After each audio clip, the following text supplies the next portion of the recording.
ನಮಸ್ಕಾರ. ನಾನು ದಾವಸ್ನಲ್ಲಿ world economic ಫೋರಮ್ನಲ್ಲಿ ನಮ್ಮ ಕರ್ನಾಟಕನ ಪ್ರತಿನಿಧಿಸಲಿಕ್ಕೋಸ್ಕರ ಬಂದಿದ್ದೇನೆ. ಎಲ್ಲ ರಾಷ್ಟ್ರೀಯ ನಾಯಕರು, ಅಂತಾರಾಷ್ಟ್ರೀಯ ಮಟ್ಟದ ನಾಯಕರು, ಇನ್ವೆಸ್ಟರ್ಸ್ನೆಲ್ಲ ಕೂಡ ನಾನು ಭೇಟಿ ಮಾಡಿದ್ದೇನೆ. ಎಲ್ಲರೂ ಕೂಡ ಬೆಂಗಳೂರು ಬರಬೇಕು, ಕರ್ನಾಟಕ ಬರಬೇಕು ಅಂತೇಳಿ ಒಂದು ಉತ್ತಮವಾದಂಥ ಆಡಳಿತವನ್ನು ನಾವು ಕೊಡ್ತೇವೆ. ನಿಮಗೆ ಅಭಿವೃದ್ಧಿಗೋಸ್ಕರ ನಾವು ಸಹಕಾರ ಕೊಡ್ತೀವಿ. ದಾವೋಸ್ನಲ್ಲಿ ಉಪಮುಖ್ಯಮಂತ್ರಿ ಡಿ.ಕೆ. ಶಿವಕುಮಾರ್ ಅವರು ಆಡಿರುವಂತಹ ಮಾತುಗಳು ಒಂದು ಕಡೆ ರಾಹುಲ್ ಗಾಂಧಿ ಅವರಿಗೆ, ಇಡೀ ಕಾಂಗ್ರೆಸ್ ಪಕ್ಷಕ್ಕೆ ಮುಜುಗರವನ್ನು ತರಿಸಿದೆ. ಯಾಕೆ? ಪ್ರಧಾನಿ ಮೋದಿಗೆ ಜೈ ಅನ್ನುವಂತಹ ಧಾಟಿಯ ಸಾಲುಗಳು ದಾವೋಸ್ನ ವಿಶ್ವ ಆರ್ಥಿಕ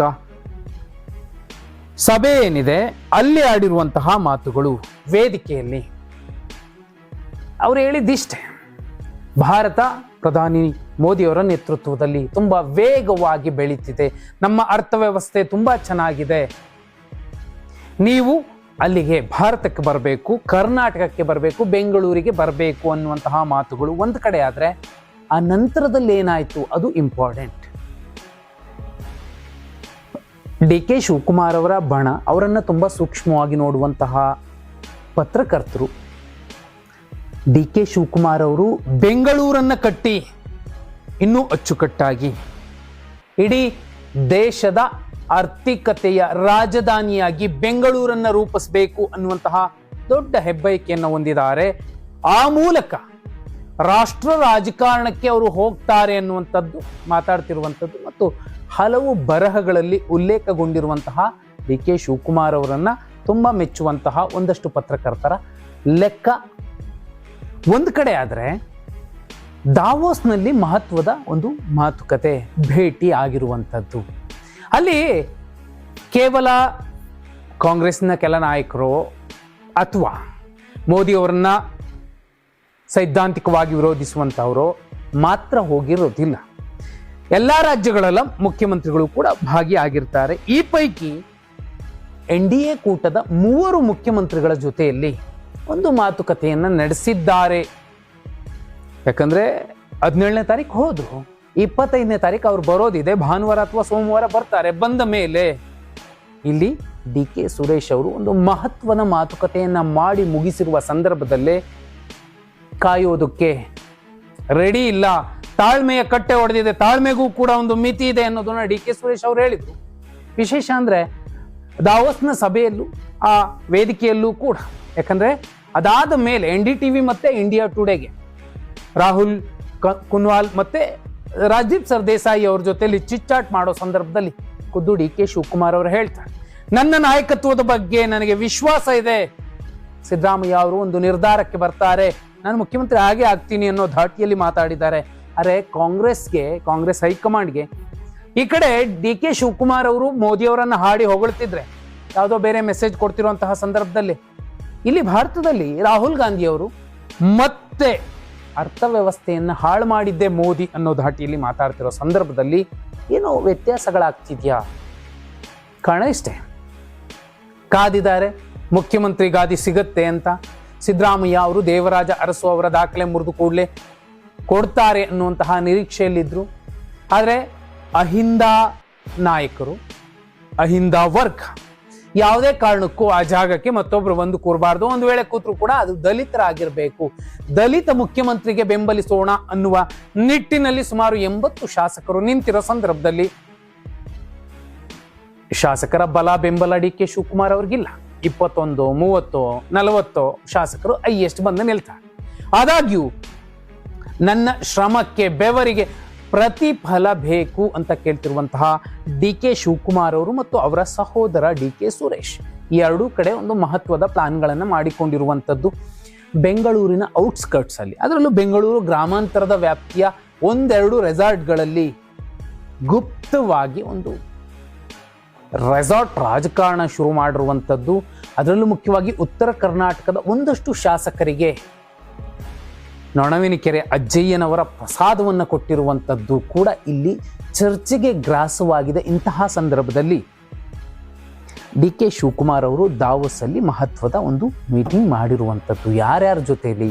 ಇದೇ ಕಾಂಗ್ರೆಸ್ನಲ್ಲಿದ್ದು ಕಾಂಗ್ರೆಸ್ ಅನ್ನ ತೊರೆದು ಇವತ್ತು ಮುಖ್ಯಮಂತ್ರಿ ಆಗಿರುವಂತಹ ಅಸ್ಸಾಂ ಮುಖ್ಯಮಂತ್ರಿ ಹೇಮಂತ್ ಬಿಸ್ವಾ ಸರ್ಮಾ ಇವರು ಕೂಡ ಹೇಮಂತ್ ಮತ್ತು ಡಿ ಕೆ ಶಿವಕುಮಾರ್ ಅವರು ಇಬ್ಬರನ್ನೂ ನೋಡಿದ್ರೆ ಒಂದೇ ರೀತಿಯಲ್ಲಿ ಕಾಣ್ತಾರೆ.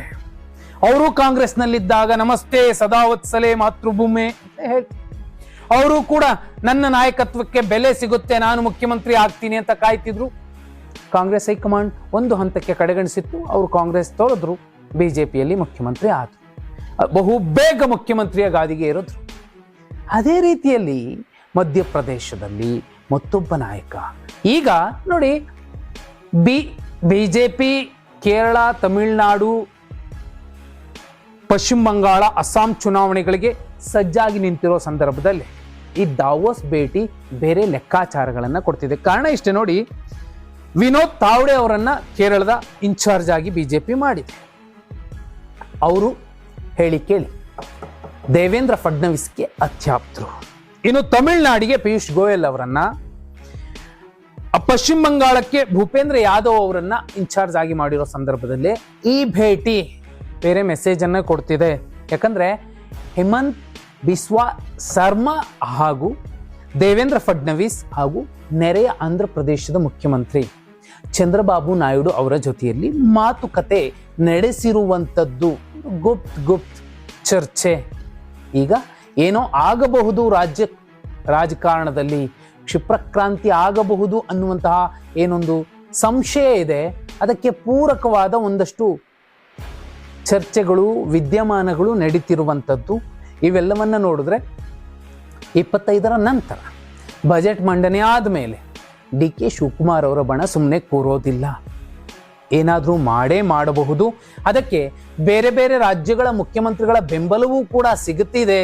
ಅದು ಬಿಜೆಪಿಯ ಬೆಂಬಲಿತ ಸರ್ಕಾರ ಇರುವಂತಹ ರಾಜ್ಯಗಳ ಬೆಂಬಲ. ಅಂದ್ರೆ ಗೋವಾದಲ್ಲೂ ಕೂಡ ಇಂಥದ್ದೇ ಚರ್ಚೆ ಆಗಿತ್ತು. ಗೋವಾ ಮುಖ್ಯಮಂತ್ರಿ ಜೊತೆಲಿ ಒಂದು ಸುತ್ತಿನ ಮಾತುಕತೆ ಆಗಿದೆ ಅಂತ ಖುದ್ದು ಬಸನಗೌಡ ಪಾಟೀಲ್ ಯತ್ನಾಳ್ರು ಮಹತ್ವದ ಮಾತುಗಳನ್ನು ಹೇಳಿದ್ರು. ಅದ್ರ ಮಧ್ಯೆ ಬಿಜೆಪಿಯ ನಾಯಕರೇ ಹೇಳಿದ್ರು, ಕಾಂಗ್ರೆಸ್ ಒಳಗೆ ಕಾಂಗ್ರೆಸ್ನ ಶಾಸಕರ ಕುದುರೆ ವ್ಯಾಪಾರ ಆಗ್ತಿದೆ ಅಂತ. ಈಗ ಯಾವುದೋ ರಾತ್ರಿಯ ರೆಸಾರ್ಟ್ ರಾಜಕಾರಣ ನಡೀತಿದೆ ಅನ್ನುವಂತಹ ಒಂದು ಗುಲ್ಲೆನೆದ್ದಿದೆ. ಅಲ್ಲೂ ಕೂಡ ಕುದುರೆ ವ್ಯಾಪಾರದ ಕಮಟು ವಾಸನೆನೇ ಬಡಿತಿದೆ. ಇವೆಲ್ಲವೂ ಕೂಡ ಗೊತ್ತಿದ್ರು ಸಿದ್ದರಾಮಯ್ಯ ಅವರು ದಾವೋಸ್ಗೆ ಭೇಟಿ ಆಗಲಿಲ್ಲ, ದಾವೋಸ್ಗೆ ಭೇಟಿ ಕೊಡಲಿಲ್ಲ ಉಳಿದ ಮುಖ್ಯಮಂತ್ರಿಗಳು. ಹಾಗೆ ನೋಡಿದ್ರೆ ತೆಲಂಗಾಣದ ರೇವಂತ್ ರೆಡ್ಡಿ ಅವರ ನೇತೃತ್ವದಲ್ಲೇ ಈ 3 ಜನರ ಜೊತೆಯಲ್ಲಿ ಡಿ ಕೆ ಶಿವಕುಮಾರ್ ಅವರು ಒಂದು ಸುತ್ತಿನ ಮಾತುಕತೆ ನಡೆಸಿದ್ದಾರೆ ಅನ್ನುವಂಥದ್ದು ಒಂದು ಚರ್ಚೆ.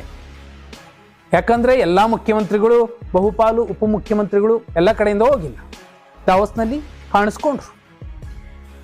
ಸುಖ ಸುಮ್ಮನೆ ಮಾತಾಡಿದ್ರು ಅಥವಾ ಔಪಚಾರಿಕವಾಗಿ ಮಾತಾಡಿದ್ರು, ಒಟ್ಟಿನಲ್ಲಿ ಮಾತುಕತೆ ಆಗಿದೆ. ಯಾಕಂದ್ರೆ ಡಿ ಕೆ ಶಿವಕುಮಾರ್ ಜೊತೆಯಲ್ಲಿ ಎಂ ಬಿ ಪಾಟೀಲ್ ಹೋಗಿದ್ದಾರೆ, ಹ್ಯಾರಿಸ್ ಅವರು ಹೋಗಿದ್ದಾರೆ. ಹೀಗೆ ಒಬ್ಬ ಮುಖ್ಯಮಂತ್ರಿ, ಒಂದು ರಾಜ್ಯವನ್ನು ಪ್ರತಿನಿಧಿಸುವಂತಹ ಮುಖ್ಯಮಂತ್ರಿಯ ಸರ್ಕಾರದ ಒಂದಿಬ್ಬರು ಪ್ರತಿನಿಧಿಗಳು ಕೂಡ ಜೊತೆಯಲ್ಲಿ ಹೋಗಿರ್ತಾರೆ. ಇಂತಹ ಸಂದರ್ಭದಲ್ಲಿ ಎಲ್ಲೋ ಒಂದು ಕಡೆ ಮಾತುಕತೆ ನಡೆದಿರಬಹುದು.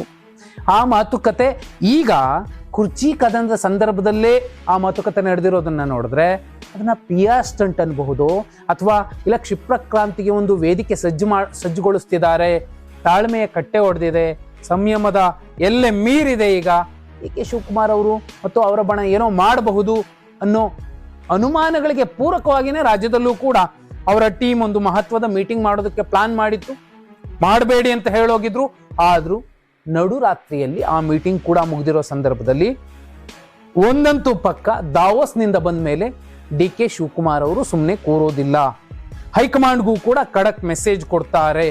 ಯಾಕಂದ್ರೆ ರಾಹುಲ್ ಗಾಂಧಿ ಅವರು ಹೇಳಿದ್ರು, ನೀವು ತಾಳ್ಮೆಯಿಂದ ಇರಿ, ಏನೋ ಒಂದು ನಾವು ಬಗೆಹರಿಸ್ತೀವಿ ಅಂತ. ಆದರೆ ದಾವೋಸ್ನಲ್ಲಿ ಅದು ಭಾರತದ ರಾಷ್ಟ್ರೀಯ ಪತ್ರಕರ್ತರ ಜೊತೆಯಲ್ಲಿ ನಡೆಸಿದ ಸಂವಾದದಲ್ಲಿ ಆ ಎಲ್ಲೆಯನ್ನೂ ಮೀರಿ ಡಿ ಕೆ ಶಿವಕುಮಾರ್ ಅವರು ಮಾತಾಡಿರುವಂಥದ್ದು, ನಾನು ಮುಖ್ಯಮಂತ್ರಿ ಆಗೇ ಆಗ್ತೀನಿ ಅನ್ನೋ ಮೆಸೇಜ್ ಕೊಟ್ಟಿರುವಂಥದ್ದು, ಮೋದಿ ಅವರನ್ನು ಹೊಗಳ್ತಿರುವ ರೀತಿ, ನೀತಿ, ರಿವಾಜು ಕೂಡ ಕ್ಷಿಪ್ರಕ್ರಾಂತಿ ಆಗಬಹುದಾ ಅನ್ನೋ ಅನುಮಾನ ಮೂಡಿಸ್ತಿದೆ. ಆದರೆ ಸಿದ್ದರಾಮಯ್ಯ ಅವರನ್ನ ಸುಲಭಕ್ಕೆ ಇಳಿಸೋದು ಕಷ್ಟ ಸಾಧ್ಯ. ಯಾವ ಕಾರಣಕ್ಕೂ ಕೂಡ ಅವರನ್ನ ಹೀಗೆ ಹೊರಗಿನ ಎಲ್ಲರ ಬೆಂಬಲವನ್ನ ಒಟ್ಟುಗೂಡಿಸ್ಕೊಂಡು ಒಬ್ಬ ಅಹಿಂದ ನಾಯಕನ ಸರ್ಕಾರವನ್ನ ಕೆಡವೋದಿದೆಯಲ್ಲ, ಮತ್ತೆ ರಾಜಕಾರಣ ಮಾಡೋದು ಹೇಗೆ ರಾಜ್ಯದಲ್ಲಿ? ಕಮೆಂಟ್ ಮಾಡಿ.